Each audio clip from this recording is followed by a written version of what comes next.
Hai penonton film, semoga kalian dalam keadaan sehat dan bahagia saat menonton video ini. Dan tentunya jangan lupa subscribe ya. Terima kasih.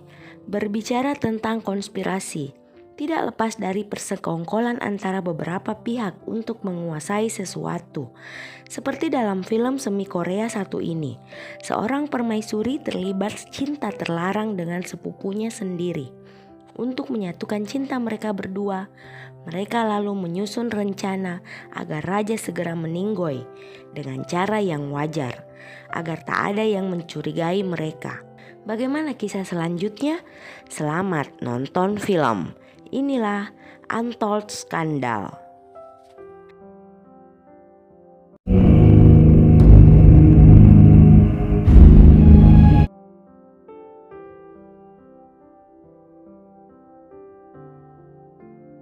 Film yang diangkat dari kisah nyata kerajaan di Korea pada tahun 1792 menceritakan tentang skandal keluarga kerajaan yang merusak citra mereka. Hubungan gelap itu dilakukan oleh permaisuri dan sepupunya, Tuan Cho. Tuan Cho merupakan pria hidung belang yang memanfaatkan kekuasaannya untuk memikat hati para wanita. Namun cintanya tetap untuk permaisuri. Mereka selalu bertemu diam-diam meski berada di istana. Itu bisa terjadi karena hubungan mereka yang merupakan sepupu. Tak ada yang curiga pada mereka. Bahkan raja sekalipun tak pernah mengetahui cinta terlarang istrinya pada iparnya. Permaisuri yang belum bisa memberikan putra mahkota untuk raja harus rela menerima selir baru yang masih muda belia untuk dinikahi raja. Itulah awal konspirasi ini terjadi. Permaisuri tak mau ada pewaris dari raja. Dia meminta sepupunya Tuan Cho untuk membuat selir itu mengandung sebelum menikah dengan raja. Namun Tuan Cho menolak. Dia punya target sendiri untuk mendekati seorang wanita suci yang baru datang ke wilayahnya. Di sana permaisuri berkata, "Jika kau berhasil enak-enak dengan wanita suci itu, kau bisa menikmatiku kapanpun kau mau. Namun jika kau gagal, kau harus menjadi biksu." Mereka berdua pun sepakat.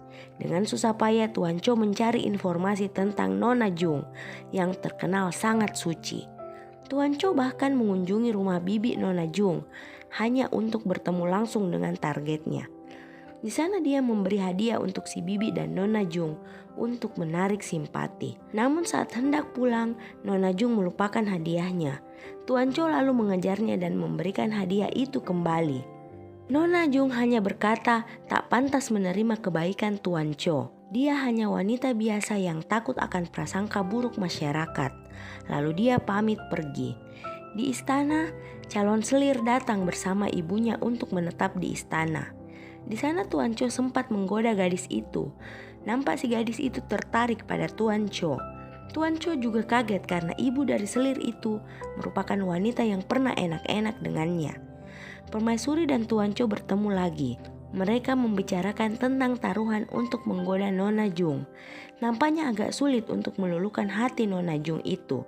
Tak semudah merayu wanita-wanita yang selalu dipakai Tuan Cho. Namun dia tidak menyerah. Dia akan menaklukkan gerbang kesucian demi untuk memenangkan taruhan dan menikmati hadiah dari permaisuri. Tuan Cho terus mengikuti semua aktivitas Nona Jung hingga dia rela ikut misa Katolik hanya untuk mendapat perhatian targetnya. Di sana selir terus diajari untuk menjadi istri raja yang baik dan permaisuri langsung yang mengajarinya. Saat mengajar selir, anak dari tetangga kerajaan datang ingin menemui permaisuri untuk belajar agar lulus ujian negara. Karena sedang sibuk, permaisuri hanya memerintah selir Soowak untuk membawa buku pada Weon. Saat mereka berdua bertemu, nampak Weon jatuh cinta pada pandangan pertama. Rupanya selir Soowak merasakan hal yang sama. Hari berikutnya, Tuan Cho tak habis akal untuk menemukan cara menarik simpati Nona Jung. Dia datang ke kamar pelayan Nona Jung dan meminta bantuan. Jika tidak, rahasia pelayan nakal itu akan diumbar oleh Tuan Cho. Terpaksa pelayan itu setuju. Dia memberitahu jadwal Nona Jung. Itulah mengapa Tuan Cho ada di toko buku saat Nona Jung tiba di tempat itu. Di sana Tuan Cho mendekati Nona Jung saat pelayannya pergi dari tempat itu. Lagi-lagi Nona Jung menolak didekati seorang pria. Sedikit hilang kesabaran, Tuan Cho langsung memegang tangan Nona Jung. Itu membuatnya sangat takut dan marah. Dia juga berkata kalau rumor tentang image Tuan Cho yang playboy sudah sampai di telinganya. Namun Tuan Cho terus meminta kesempatan agar dibukakan hati oleh Nona Jung. Namun Nona Jung tidak bergeming. Dia malah meminta Tuan Cho untuk tidak menemuinya lagi. Setelah itu dia pergi dari toko buku itu. Nona Jung harus berjalan sendirian karena pelayannya sudah pulang duluan. Itu rencana yang disusun Tuan Cho. Dia juga menjadi pahlawan saat Nona Jung digoda oleh pria kampung saat mengarah pulang. Di sanalah Nona Jung mulai luluh karena berhutang budi pada Tuan Cho. Dia juga meminta Tuan Cho untuk mengantarnya pulang karena dia tidak tahu jalan. Mereka berdua lalu jalan bersama sambil bercerita. Hari yang lain, Tuan Cho mengirimi Nona Jung surat dan buku yang tidak jadi dia beli tempo hari. Terlihat juga selendang merah sebagai hadiah pertemanan mereka. Dalam surat itu, Tuan Cho meminta Nona Jung untuk mengarah ke jendela dan mengusap rambutnya 2 kali jika memaafkan Tuan Cho atas tindakannya di toko buku. Mereka berdua terus surat menyurat. Nampak Tuan Cho mulai tumbuh rasa pada Nona Jung. Namun dia tidak bisa berhenti untuk enak-enak dengan siapa saja yang dia inginkan. Surat terakhir dari Nona Jung meminta Tuan Cho untuk tidak menyuratinya lagi, karena itu melanggar tradisi dan adat. Karena penolakan Nona Jung membuat Tuan Cho semakin tertantang untuk mendapatkan wanita itu. Permaisuri menemui Tuan Cho saat latihan pedang. Di sana dia bertanya perkembangan untuk mendekati Nona Jung. Tuan Cho hanya berkata, dia mungkin benar-benar jatuh hati pada Nona Jung. Dia tidak tahu apa yang dirasakannya saat itu, membuat permaisuri terlihat cemburu. Hari yang lain, Weon datang menemui permaisuri untuk bertanya siapa gadis yang dia temui kemarin di gerbang. Tapi permaisuri tidak tahu siapa wanita yang Weon maksud. Permaisuri hanya menyarankan jika bertemu gadis itu lagi, langsung saja bertanya siapa namanya, karena mungkin saja itu adalah keponakannya. Weon nampak malu dengan kata permaisuri. Hari yang lain, saat Selir Soowak tengah berjalan di taman istana, dia dilempari sesuatu dari balik tembok. Rupanya itu adalah surat dari Weon. Mereka lalu saling balas-membalas pesan, hingga tercipta perasaan antara mereka. Selir Soowak menyimpan suratnya di bawah genteng tembok pembatas. Begitupun Weon. Namun suatu hari permaisuri membaca surat mereka. Nampak dia senang karena rencananya akan berhasil untuk membuat Selir berhubungan dengan pria lain sebelum dengan raja. Di sana permaisuri juga tahu kalau subuh nanti Selir Soowak akan bertemu Weon sebelum matahari terbit. Dan benar, mereka berdua bertemu, namun saat Weon memanjat tembok istana, Tuan Cho juga ada di sana. Tapi Tuan Cho cuek, dia malah mengizinkan Weon melakukan niatnya. Weon dan Soowak pun bertemu untuk pertama kalinya. Di tempat lain, Tuan Cho menyelinap masuk ke kamar Nona Jung, membuat wanita itu sangat kaget dan ketakutan. Tuan Cho memberitahu niatnya datang karena terlalu kangen pada Nona Jung. Di sana Nona Jung menolak Tuan Cho dengan alasan dia adalah istri orang, meski calon suaminya itu meninggal sebelum mereka menikah. Dia juga berkata kalau mereka tidak akan bisa bersatu di dunia ini. Tuan Cho kecewa dengan kata-kata Nona Jung yang lebih memilih mati daripada menerima Tuan Cho. Tapi perkataannya itu hanya gombalan semata, karena dia nampak tidak benar-benar sedih saat keluar dari kamar Nona Jung. Kembali ke Weon dan Selir Soowak. Mereka masih malu-malu. Saat mereka akan berpelukan, seseorang terdengar datang. Mereka berupaya bersembunyi. Rupanya itu adalah permaisuri yang memang sudah tahu pertemuan itu. Soowak panik dan langsung menyebut permaisuri kakak, membuat Weon kaget. Soowak berusaha menjelaskan, namun permaisuri memintanya segera pergi. Sementara Weon disembunyikan di dalam tandu saat para pelayan datang. Permaisuri berkata, dia membawa barang yang banyak yang akan membuat tandu akan sedikit berat. Saat sudah sampai di tempat yang permaisuri maksud, dia memberikan uang kepada pelayannya untuk beristirahat di kedai. Saat suasana sepi, dia bertanya apa yang sudah Weon lakukan dengan Soowak, karena Soowak adalah calon selir untuk suaminya. Tapi permaisuri saat itu tidak marah. Dia malah mendukung Weon dan Soowak untuk bersama. Itu membuat Weon berterima kasih atas kemurahan hati permaisuri. Mereka menyusun rencana agar bisa menyatukan Weon dan Soak. Itu memang rencana permaisuri sebelumnya. Dia ingin selir Hamidun sebelum bersama raja. Di tempat lain, Tuan Cho mendapat kabar kalau hari itu Nona Jung akan pulang kampung. Dia juga tahu kalau Ibu Soak yang merupakan simpanannya telah berbicara pada Nona Jung tentang sifat playboy Tuan Cho selama ini. Itu membuat Tuan Cho marah dan balas dendam dengan membuka gerbang kesucian Soak. Caranya dengan berpura-pura mendukung cinta Weon dan Soak. Dia juga meminta Soak untuk datang ke kamarnya saat malam hari untuk menulis surat pada Weon. Di sana Soak menulis suratnya dengan berbaring, membuat Tuan Cho merasa melayang melihat gadis itu. Dia lalu membuka gerbang kesucian Soak malam itu. Meski merasa sakit untuk pertama kalinya, namun dia tetap melayani Tuan Cho. Keesokan harinya Soak yang sedang bersama permaisuri menceritakan apa yang telah dilakukan Tuan Cho padanya semalam. Permaisuri yang memang berniat merusak Soak nampak mendukung Soak dengan berkata tak apa. Nikmatilah jika kau menyukainya. Di sana Soak nampak bahagia mendapat dukungan dari permaisuri. Hari demi hari, Soak mulai nyaman berada di pelukan Tuan Cho. Hari berikutnya, Tuan Cho masih terus fokus pada misinya untuk mendekati Nona Jung. Dia datang ke kampung halaman Nona Jung untuk meminta hati Nona Jung. Namun wanita itu terus menolak. Tuan Cho pura-pura menyerah dan berlalu pergi dalam hujan yang deras. Itu membuat Nona Jung dilema dan menangis menyesali sudah menolak Tuan Cho. Keesokan harinya, Nona Jung datang menemui Tuan Cho. Di sana dia nampak mau menyerahkan dirinya pada Tuan Cho. Tuan Cho langsung menciumi Nona Jung. Itu membuatnya lemah dan takut. Nona Jung kini jatuh cinta pada Tuan Cho. Tapi Tuan Cho yang pro nampak mempermainkan keadaan. Dia menjebak Nona Jung dalam perasaannya. Dia masih terus bersama dengan Soak yang polos itu. Itu dia lakukan hingga Soak tertidur saat pelajaran bersama permaisuri. Permaisuri memberikan selamat pada Tuan Cho karena kemenangan sudah ada di depan matanya. Saat tengah ngobrol, Ibu Soak datang untuk menemui permaisuri. Di sana Tuan Cho sempat menyindir Ibu Soak dengan berkata, "Anakmu rasanya sama sepertimu, hebat." Itu membuat Ibu Soak salah tingkah. Hari berikutnya, Tuan Cho mengunjungi Nona Jung di kampungnya. Di sana Nona Jung sudah benar-benar membuka hatinya untuk Tuan Cho. Mereka langsung enak-enak untuk pertama kalinya. Nona Jung menyerahkan gerbang kesuciannya hari itu pada Tuan Cho.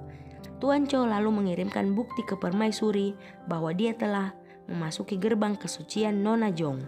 Permaisuri sangat marah tapi dia menahannya karena rasa cemburu di dalam hatinya. Hari demi hari Tuan Cho dan Nona Jung lalui dengan penuh kebahagiaan. Mereka berdua sempat berjanji akan ke Cina bersama beberapa bulan ke depan dan akan menetap di sana untuk membangun keluarga. Saat kembali ke istana, Tuan Cho menagih hadiah pada permaisuri. Namun saat itu permaisuri tidak bisa menemuinya karena sedang ada tamu. Dalam surat yang dia titip di pelayannya, Tuan Cho tahu kalau kini permaisuri tengah bersenang-senang dengan kekasih barunya. Itu jelas dia lakukan karena cemburu pada Tuan Cho yang jatuh cinta pada Nona Jung. Permaisuri yang terbakar cemburu menjebak Nona Jung dengan memfitnahnya sebagai pelayan yang sok suci. Itu membuat Tuan Cho marah, sembari berkata dia ternyata tidak mengenal permaisuri yang ada di depannya. Permaisuri mengancam jika Tuan Cho tak mau meninggalkan Nona Jung, dia akan membuat masalah agar Nona Jung dihina dan difitnah sebagai wanita sok suci. Karena tak mau orang yang disayang mendapat masalah, Tuan Cho menerima tawaran permaisuri untuk menikahi Soak. Tibalah waktu berangkat ke Cina. Namun Tuan Cho belum datang menjemput Nona Jung. Nona Jung memutuskan untuk menemui Tuan Cho di istana. Namun saat dia sudah tiba di istana, Tuan Cho menolak bertemu. Sedikit memaksa Nona Jung menerobos masuk dan berteriak memanggil Tuan Cho. Saat Tuan Cho membuka jendela, Nona Jung berkata ada yang perlu dibicarakan dengan wajah penuh bahagia. Namun saat jendela satu dibuka, rupanya ada Soak di sana, sembari menertawakan Nona Jung. Nona Jung kecewa melihat Tuan Cho tengah berduaan dengan Soak. Tahu Nona Jung tidak nyaman, Tuan Cho meminta Soak untuk masuk ke kamar. Saat itulah dia berkata yang tidak pantas dan menyakitkan hati pada Nona Jung. Dia berkata, hanya mempermainkan Nona Jung dan tidak pernah serius mencintai wanita itu. Dia lalu meminta Nona Jung untuk segera pergi dari rumahnya. Sangat kecewa dan sakit hati, Nona Jung jatuh dan tak bisa berkata apa-apa. Dia lalu dipapa untuk keluar di istana. Saat shell pemberian Tuan Cho jatuh di tanah, dia masih berusaha memungutnya. Dia hancur seketika, tapi Tuan Cho juga terluka harus menyakiti hati orang yang dia cintai. Keesokan harinya Tuan Cho menemui Permaisuri untuk bertanya apa yang sebenarnya Permaisuri mau. Permaisuri berkata, dia sangat bahagia karena Tuan Cho membuat hati Nona Jung patah. Di saat itu Permaisuri akan memberikan hadiah untuk Tuan Cho yang menang taruhan, yaitu enak-enak sepuasnya bersama Permaisuri. Namun Tuan Cho yang tengah digoda oleh Permaisuri malah menolak sentuhan orang yang selama ini dia impikan. Alasannya karena Tuan Cho beranggapan Permaisuri bukan wanita lembut yang tega memintanya menyakiti hati Nona Jung yang tulus mencintainya. Lagi-lagi Tuan Cho tak mengenal siapa Permaisuri di hadapannya itu. Wanita yang tega demi sebuah ambisi. Tuan Cho berkata tak mau lagi melihat Permaisuri untuk selamanya. Dan dia akan menemui Nona Jung untuk meminta maaf. Permaisuri sangat marah karena tahu Tuan Cho lebih memilih Nona Jung ketimbang dirinya. Dia mengurung diri di kamar setelah Tuan Cho pergi. Sementara Tuan Cho melukis wajah Nona Jung yang amat dia cintai. Lalu dia menulis surat untuk Nona Jung yang tengah mengabdikan dirinya untuk kampungnya. Pelayan Tuan Cho menemui Nona Jung untuk mengantar surat dan hadiah dari tuannya. Namun Nona Jung menolak untuk mengenal Tuan Cho lagi. Saat dia berjalan menjauh dari pelayan itu, dia tiba-tiba pingsan. Di tempat lain, Weon yang ingin menyimpan surat untuk Soak melihat sebuah surat diletakkan di tempat biasa. Saat dia membaca isi surat itu, dia sangat kecewa dan sakit hati kalau Soak sudah hamil anak Tuan Cho. Dia juga memutuskan hubungan dengan Weon. Selama ini dia menulis surat karena perintah dari Tuan Cho untuk terus menyurati Weon. Soak mengaku mencintai Tuan Cho hingga saat ini. Membaca surat dari Soak, Weon menangis sejadi-jadinya. Namun hasrat balas dendamnya pada Tuan Cho timbul saat dia diberitahu oleh Soak kalau Tuan Cho pernah enak-enak dengan Nona Jung. Soak cemburu dan membagi rasa sakit hatinya pada Weon. Di tempat Nona Jung, pelayannya meminta suruhan Tuan Cho untuk memanggil tuannya. Mungkin karena Nona Jung sakitnya parah. Sementara di istana, Weon mengirim surat rahasia pada kakak ipar Nona Jung untuk balas dendam. Isi surat itu menginformasikan kalau Tuan Cho telah mempermainkan Nona Jung dengan membuka gerbang kesuciannya. Kini Nona Jung sakit parah karena merasa kecewa karena terkena tipu daya Tuan Cho. Saat sendirian di kamarnya, Tuan Cho berpikir untuk menemui Nona Jung untuk meminta maaf. Saat yang sama dia diajak untuk bersenang-senang dengan para gadis. Namun dia menolak untuk pertama kalinya. Saat itu kakak ipar Nona Jung masuk ke kamar Tuan Cho ingin menghabisi si Tuan. Namun Tuan merasa seorang bersembunyi di kamarnya. Dia pun cepat bersembunyi. Saat ipar Nona Jung menyerang, dia menyerang balik dari belakang dan melempar ipar Nona Jung itu keluar kamar. Kedatangan ipar Nona Jung ingin membuat perhitungan pada Tuan Cho karena telah menghina Nona Jung. Di sana Tuan Cho mengaku salah.